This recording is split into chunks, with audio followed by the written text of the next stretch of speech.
Sem sombra de dúvida, um dos assuntos que vem tomando conta do noticiário, até devido à sua importância, é quem será o novo ministro do STF.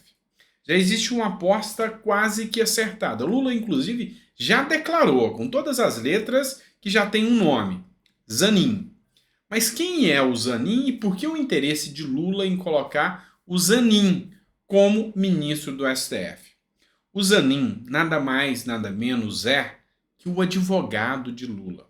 Então veja bem, Lula quer indicar o seu advogado, aquele que lutou para anular os processos que foram julgados por Moro, pelo TRF, pelo STJ e foram anulados. Lembre-se, o foro, o local, a competência foi anulada. Então é por isso que Lula não tem mais a condenação.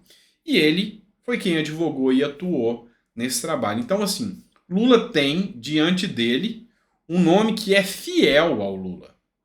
E por que Zanin está sendo indicado agora? Por qual motivo Lula tem o poder de indicar mais um ministro? Pelo fato de que o Lewandowski, um fiel escudeiro de Lula, vai se aposentar. E o Lewandowski tem uma foto emblemática, recente e emblemática, que vai marcar a história do STF e do PT por muito tempo. Ao centro, sorridente, é o ministro do STF, Ricardo Lewandowski, que acabou de se aposentar, num evento, militando ao lado do MST.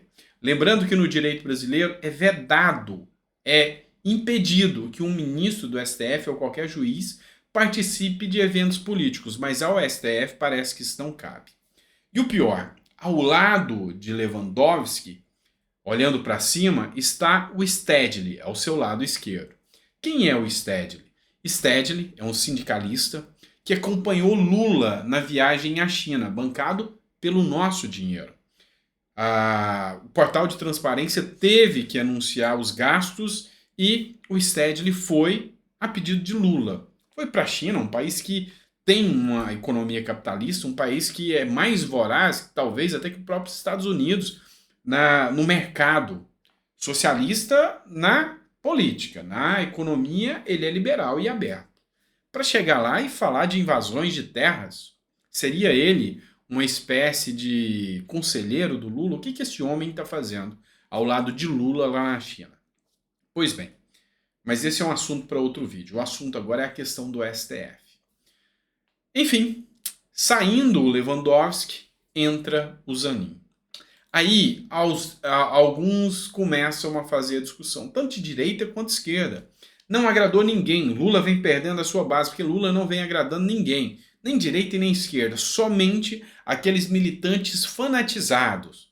O verdadeiro gado de extrema esquerda que acredita em tudo que Lula faz, acredita em tudo que Lula diz. Exemplo, Gregório do Vivier. Não sei se você se lembra do Gregório do Vivier. É esse humorista e ator. Ele teceu críticas duras ao Lula indicar o Zanin, advogado de Lula. Segundo do Vivier, trata-se de um lobista rico vaselina. O humorista criticou o presidente Lula por cogitar indicar Cristiano Zanin para ocupar a vaga do ministro Ricardo Lewandowski, que já se aposentou em abril.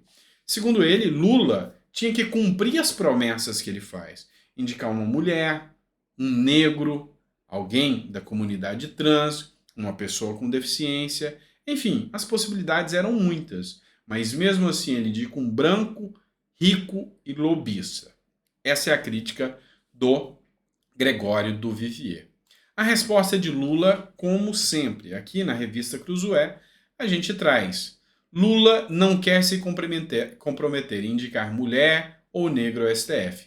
O presidente afirmou em Café com Jornalistas nessa quinta que vai levar muito em conta o critério, mas não quer dar preferência. A preferência dele é que o ministro seja fiel a ele. Isso viola todas as regras do judiciário. Mas, enfim, precisamos conhecer quem será o próximo ministro. Como advogado, um profissional brilhante. Conseguiu, lutando muito no processo, através dos embargos auriculares, quem é da área do direito sabe disso, liberar o Lula, inclusive para ser presidente. Então, como advogado, eu não questiono a sua atuação. Mas quem é Zanin?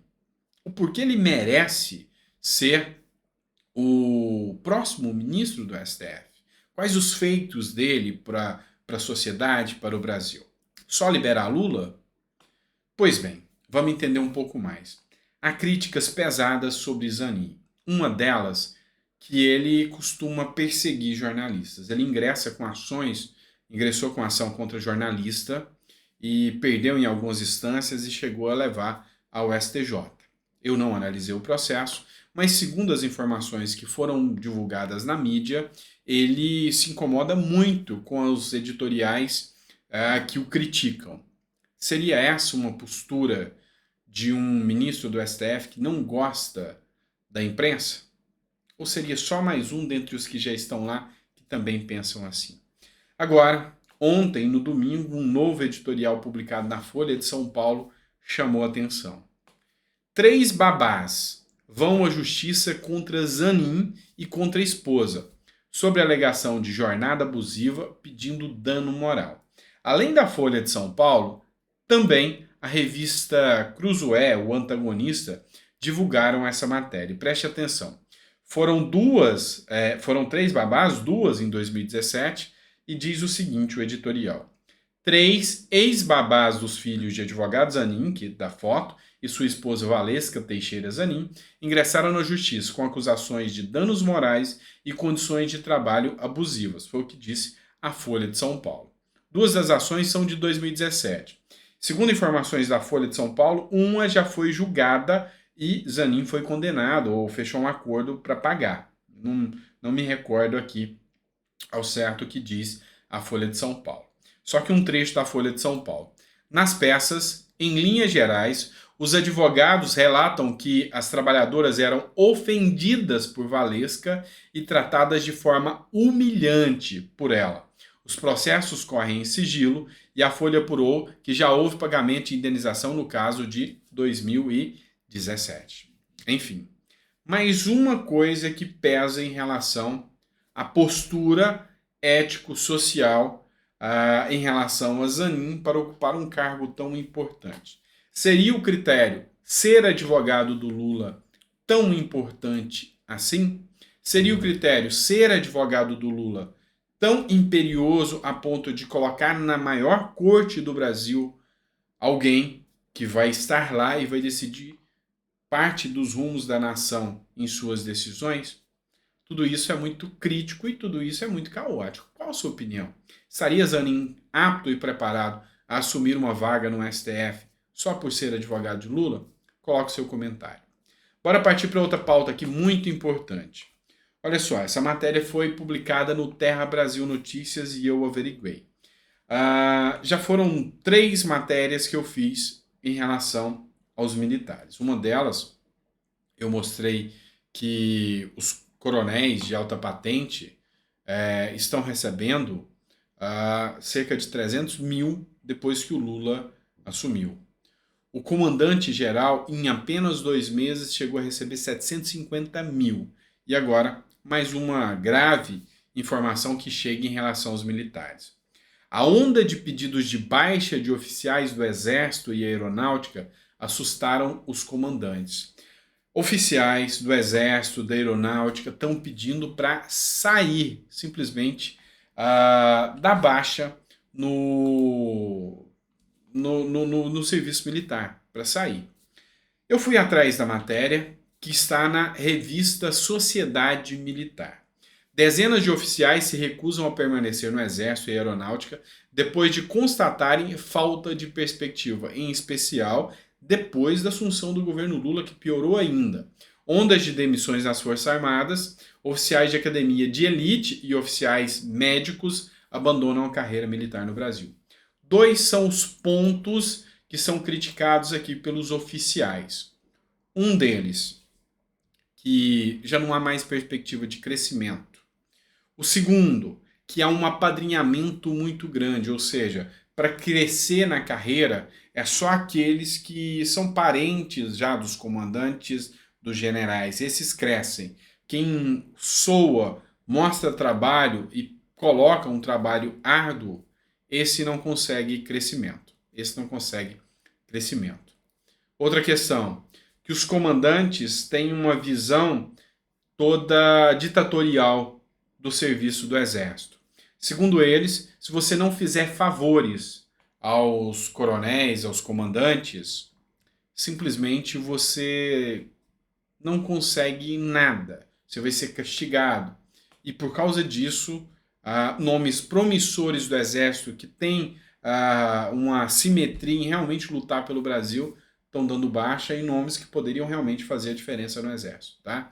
Então, isso foi o que trouxe a revista Sociedade Militar.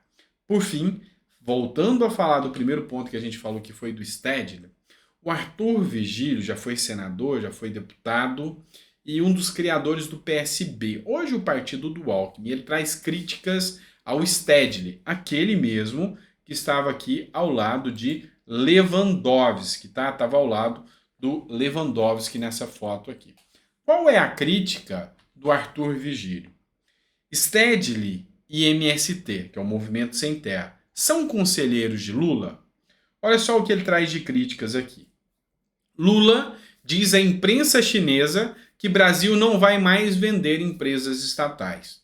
É óbvio, Lula precisa das empresas estatais para colocar os companheiros e ter mercadoria de troca política.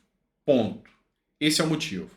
Lula entregou estatais falidas, entregou a Petrobras com rombo, entregou várias outras estatais deficitárias. Bolsonaro entregou com superávit gigantesco. E Lula, é lógico que não quer mais vender. Que declaração tola de um homem que não sabe ficar calado. Ele certamente pensa, e pensa errado, que a China não é um país capitalista.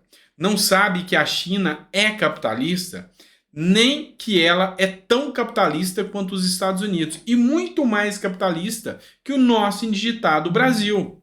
Misturar assuntos de governo com um tipo primário, como o Stedley, que acha bonito invadir terras produtivas, prejudicando o agronegócio, principal item de nossa balança comercial, pelo lado da exportação.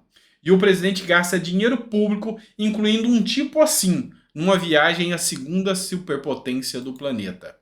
Talvez seja muito lhe pedir para não enganar ao senhor mesmo. Na China tem aquele parlamento, que é para inglês ver, que pertence a todo ao estadista ditador Xi Jinping. Ou seja, todo o parlamento é do Xi Jinping. Se a China fosse comunista, não teria prosperado como prosperou. Então, ir lá e permitir que um invasor de terras diga asnices para autoridades chinesas redunda em desmoralização do seu governo perante quem manda mesmo naquele país. Presidente, caia na real, erre menos e comece a governar sério e não cosmeticamente. Quem avisa adversário leal é o Arthur Vigílio, que foi um dos criadores do partido de Alckmin, um grande aliado de Alckmin, que inclusive já falou que Alckmin já está se aquecendo e só esperando o momento de assumir a cadeira de Lula. Tece essas críticas aqui gigantescas e corretas em relação a Lula. Levar uma pessoa invasora de terras como se fosse um conselheiro para passar vergonha na China. A China é um mercado aberto. E aqui minha principal análise é a análise de mercado. É um mercado aberto. São vorazes. Eles sabem muito bem dominar outros países que ficam babando o ovo em torno deles. Venezuela que o diga, Cuba que o diga e agora Brasil que também o diga. Não é isso? Enfim, esse é o nosso Brasil. Essas são as notícias não tão boas que eu tenho para trazer para você, mas que são notícias reais. E a gente tem que encarar os problemas, as notícias de frente, tá? Então deixa no comentário aí se você gostou, se está gostando do nosso conteúdo. A gente sempre está aprimorando para trazer as matérias aqui da melhor forma possível para você, tá bom? Obrigado por tudo. A gente volta, tem mais 2 editoriais ainda no dia, tá? Mais 2 editoriais para a gente discutir aqui, tá certo? Grande abraço, fica com Deus e até o próximo vídeo.